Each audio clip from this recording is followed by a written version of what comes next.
야권 주도로 추진된 전세 사기 특별법 개정안이 국회를 통과해 대구 지역 피해자들은 즉각 환영의 뜻을 나타냈습니다.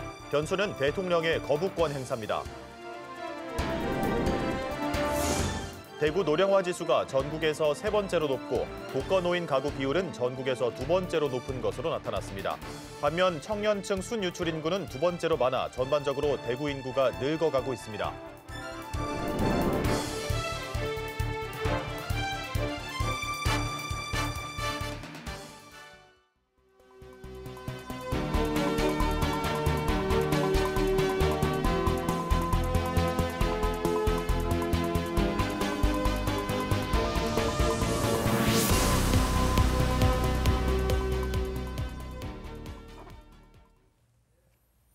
시청자 여러분 안녕하십니까? BTV 대구 뉴스입니다. 첫 소식입니다. 야권 주도로 추진된 전세 사기 특별법 개정안이 국회를 통과했습니다.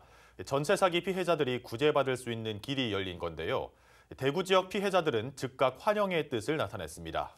하지만 변수는 대통령의 거부권 행사입니다. 김민재 기자가 보도합니다. 전세 사기 특별법 개정안의 주요 골자는 선구제 후 회수입니다. 주택보증기금에서 피해자들에게 임차 보증금을 먼저 지급한 뒤 정부가 경매, 공매 등의 절차를 거쳐 비용을 회수하는 방식입니다.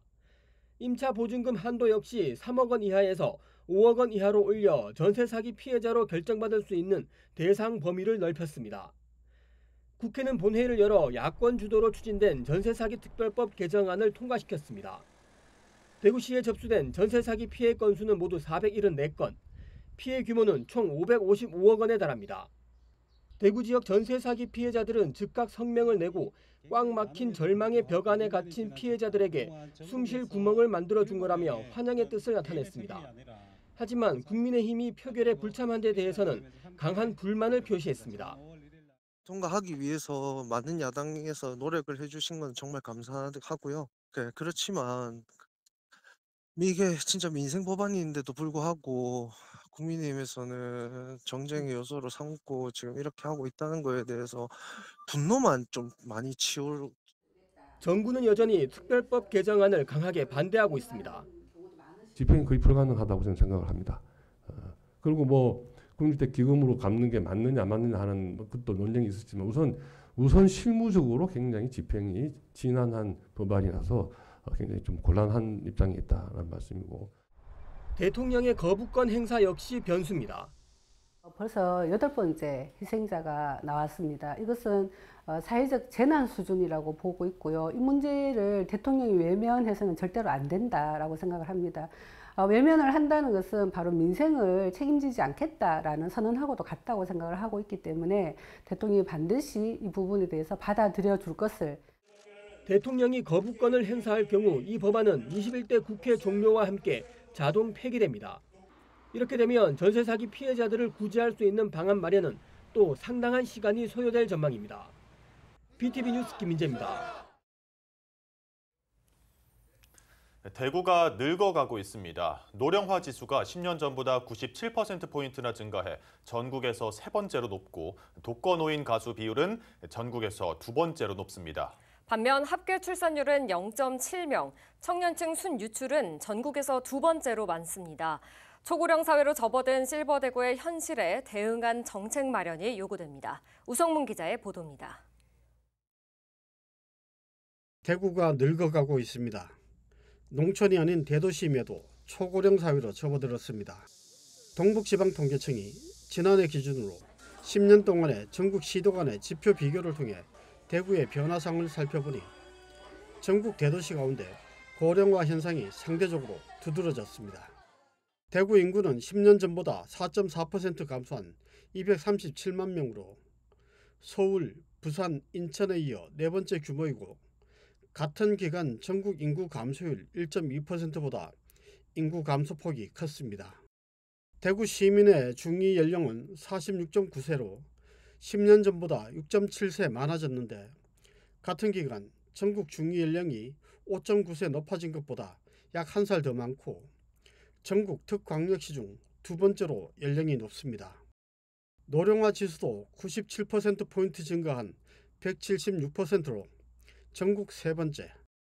독거노인 가구 비율은 3.6%포인트 증가한 9.8%로 전국에서 두 번째로 높습니다.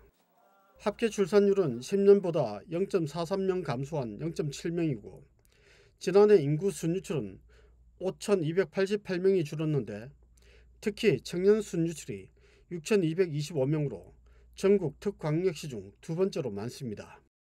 부부가 가사를 공평하게 분담하는 비율은 14.4%로 전국 평균 20.5%에 미치지 못하고 특광역시 중 최하위인 반면 아내가 가사를 더 많이 분담하는 비율은 82.6%로 전국 1위입니다.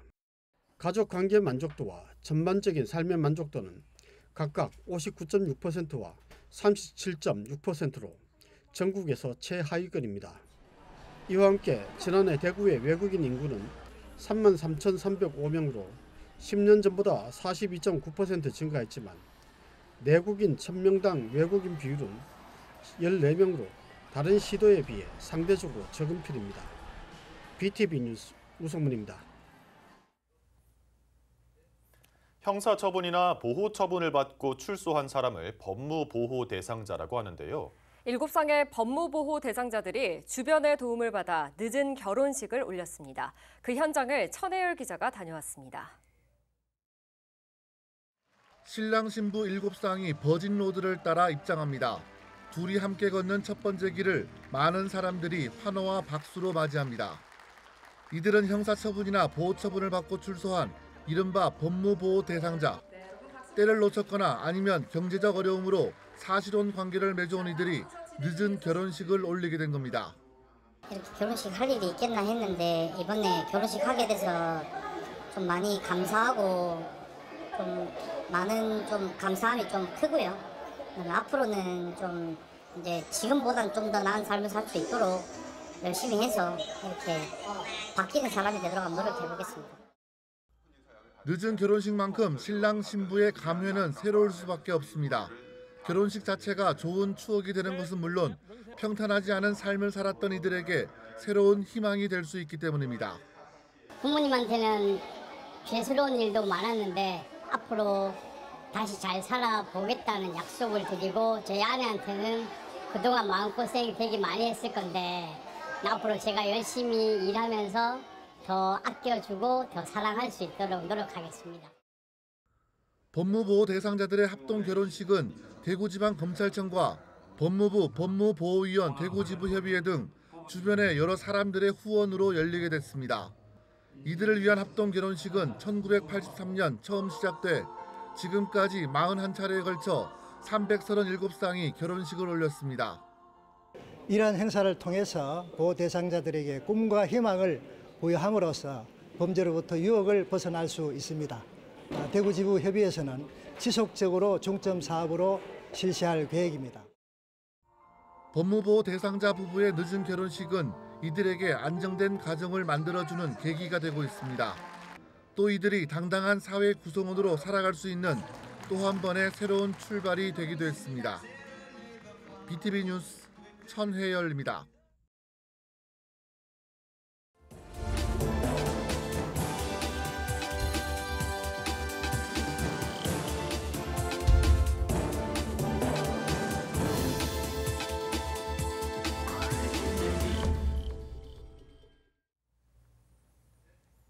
올해 케이블 TV 지역 채널에서는 지역 소멸 문제와 함께 지역을 살리기 위해 필요한 제도까지 살펴보려고 합니다. 케이블 TV 공동기획 지역 회생 프로젝트 지역을 살려라. 학생이 줄어 문을 닫고 있는 경남도 내 학교의 현실과 지역의 노력까지 함께 짚어봅니다. LG엘로비전 김수정 기자의 보도입니다. 학생이 꽉 찼던 교실 모습 이제 찾아보기 힘듭니다. 이 빨라지는 소멸의 시계 사실 멈출 수는 없죠. 지금 경남의 학교 풍경을 살펴봅니다. 그리고 사라지기 전에, 잊히기 전에 애쓰고 있는 지역의 노력도 함께 조명합니다. 김해시 한림면 가산마을에 유일했던 학교. 한림초등학교 가산분교는 15년 전 졸업생 3명을 마지막으로 문을 닫았습니다. 한 반에 60명씩 6학급, 전교생 300명이 넘는 때도 있었습니다. 참 잘 나갈 때는 이 학교에만 운영 잘 될 때는 그거로 이랬는데 밤 되면 뭐 그만 이러고 또 안 좋지. 이거 뭐 살리려고 해보이 되지도 안 하고 뭐 학생 수도 그거 하고 그러니까 뭐. 경상남도는 인구 절벽 앞에 바짝 서 있습니다. 2024년 경남의 초등학교 입학생은 2만 3천여 명. 지난해보다 약 3,400명이나 줄었습니다. 이렇게 가다간 오는 2026년이면 10,000명대 아래로 뚝 떨어집니다. 경남에서도 인구가 가장 적은 의령군. 이곳 화정면에만 무려 4개 초등학교가 있었습니다. 하지만 이제 하나, 화정초등학교만 남았습니다. 두 학년을 합쳐도 겨우 3명, 3학년과 4학년, 5학년과 6학년이 복식 학급으로 운영됩니다. 시골에 있는 작은 학교는 정말 위기에 봉착해 있습니다. 그래서 우리 정부도 그렇고 작은 학교를 가급적이면 살려서 지방의 학교를 두려고 노력하는 걸 잘 알고 있습니다. 거기 우리 학교도 마찬가지 발맞춰 가고 있습니다. 사라질 위기에 놓인 학교, 마냥 손을 놓고 있진 않습니다. 작은 학교는 교실 재구조화 사업으로 변신을 시도하고 학생들은 행복을 먹고 자랍니다. 부산에서는 반에 친구들이 많았는데 여기는 친구들이 적어서 친구들하고 더 친하게 지낼 수 있어서 좋은 것 같아요. 엄마 아빠가 학용품도 사주시고 가방도 사주시고 하니까 좋고요. 언니 오빠들이랑 친구들이랑 같이 놀 수 있어서 좋아서 화정초등학교가 난 좋습니다. 인생에서 가족의 울타리를 벗어나 첫 홀로서기를 시작하는 출발선인 학교. 지역 소멸 위기 속에 학교는 마을의 존재 이유입니다. 마을이 살려면 학교가 살아야 된다고 저는 생각합니다. 마을의 아이들 웃음소리가 나고 학교가 좀 살아있으면 그 지역의 마을도 좀 존재가 오래가고 가치가 있지 않을까 싶습니다. 헬로티비 뉴스 김수정입니다. 앞서 보신 것처럼 경상남도 교육청은 전교생 60명 이하의 초등학교를 작은 학교로 이름짓고 있습니다. 소멸 위기 속 지역의 작은 학교는 다양한 모습으로 교육의 변화를 꿈꾸고 있는데요. 경상남도 교육청 박영선 초등교육과장을 LG엘로비전 미니 인터뷰로 만나보겠습니다.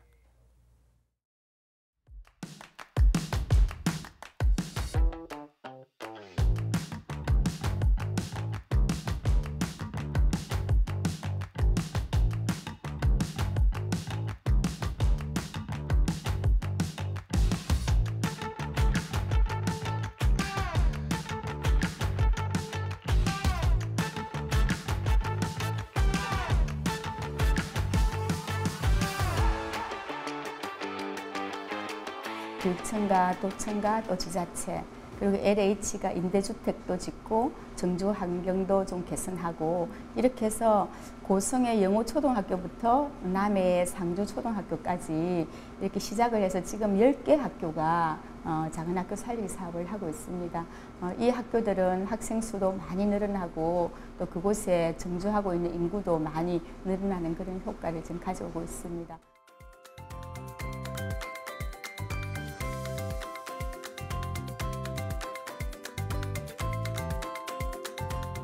공동교육과정 운영을 좀 더 지원하고 학교마다 제비가를 내는 학교의 특색교육 활동도 더 강화를 하고 또 교실 재구조화 사업 등 이 3가지 트라이앵글 정책을 좀 더 강화를 해서 찾아가고 싶은 작은 학교 또 머무르고 싶은 작은 학교 이렇게 해서 새로운 미래 학교의 하나의 모델이 될 것이라고 생각을 하고 있습니다.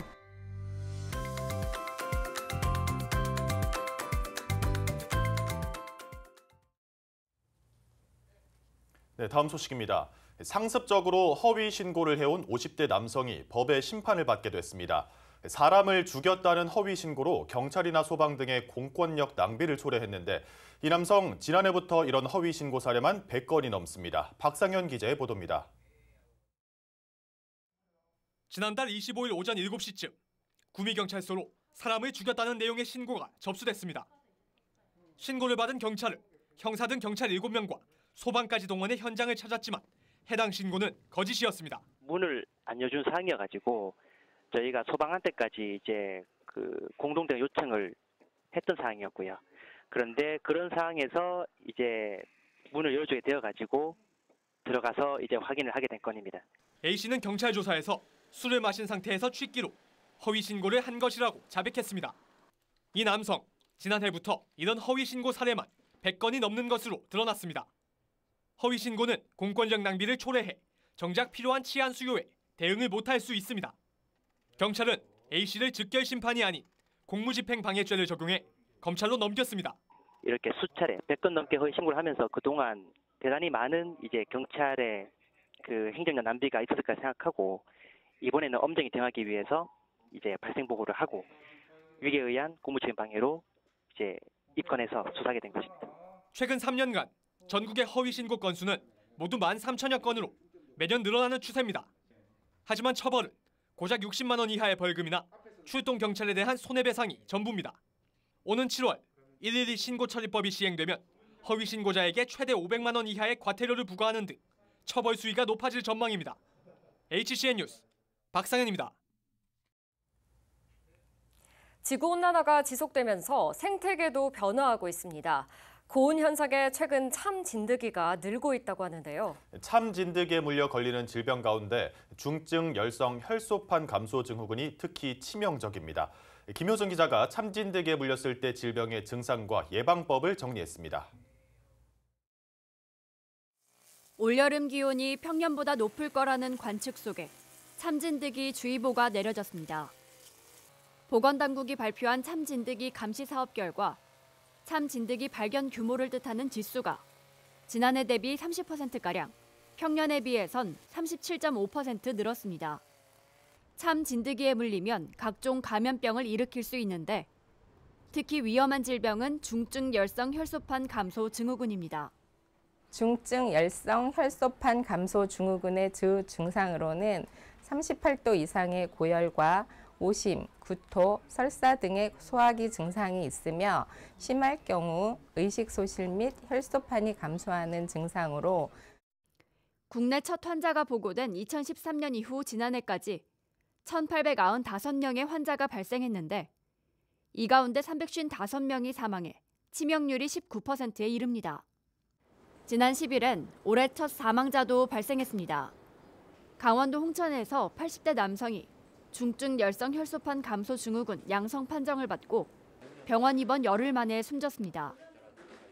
이 남성은 증상 나흘 전 밭일을 했던 것으로 알려졌습니다. 국내 사망자 10명 가운데 9명은 60대 이상입니다. 보건당국은 상대적으로 면역력이 약한 데다 농업 등의 야외 활동이 잦아 진드기에 노출되는 경우가 많다는 분석입니다. 예방 백신이나 약이 없어 진드기에게 물리지 않는 게 최선입니다. 야외 활동 시 긴 소매옷, 긴 바지를 착용하시고 진드기 기피제를 뿌리는 등 예방 수칙을 지켜주세요. 야외 활동 후에는 몸을 씻으며 참 진드기가 몸에 붙어 있는지 확인해야 합니다. 풀밭에는 오래 머무르지 않고 야외에서 입은 옷은 충분히 털어 세탁하는 게 좋습니다. 보건당국은 진드기에게 물렸다면 2차 감염을 막기 위해 억지로 떼지 말고 반드시 보건소나 의료기관을 방문해달라고 당부했습니다. BTV 뉴스 김효수입니다.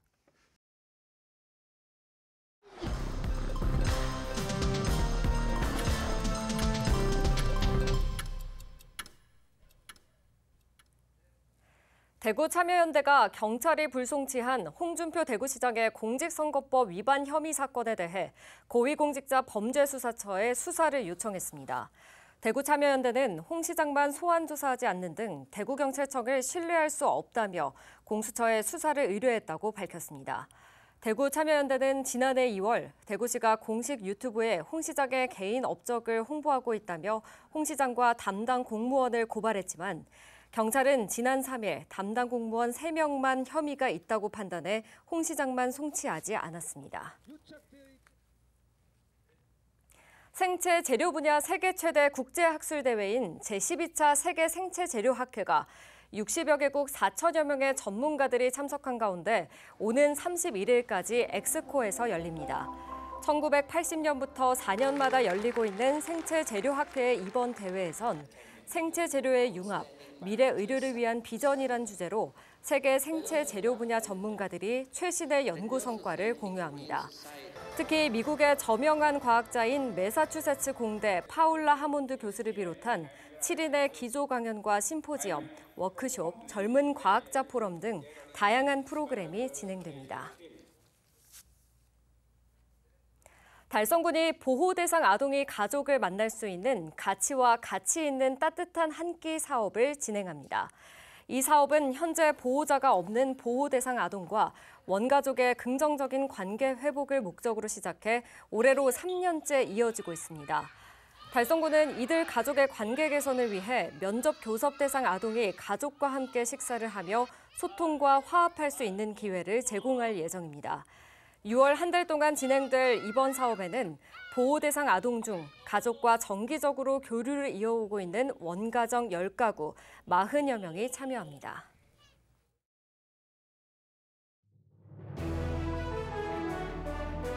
서구청이 다음 달 1일 이현공원 잔디광장 일원에서 제3회 서구 북엔 평생학습축제를 개최합니다.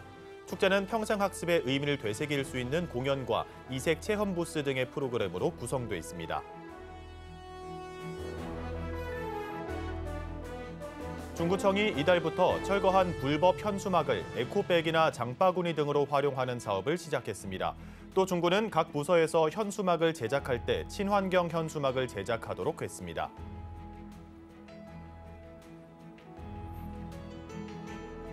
달성군이 달성 청년혁신센터 밸류업 패키지 지원 사업에 선정된 청년 창업기업 6개사와 협약을 체결했습니다. 달성군은 이들에게 최대 800만 원의 사업화 자금을 비롯해 분야별 컨설팅과 청년 창업 특강 등을 지원합니다.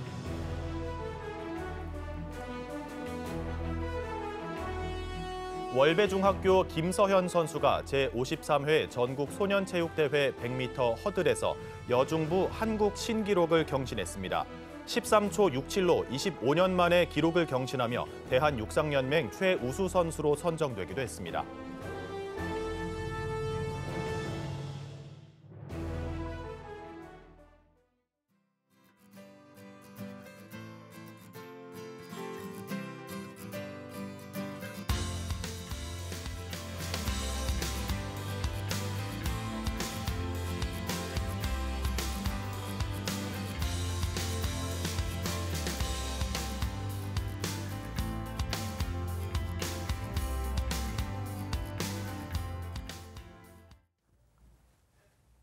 저희는 시청자에게 힘이 되는 뉴스로 다시 찾아뵙겠습니다. 시청해주신 여러분 고맙습니다.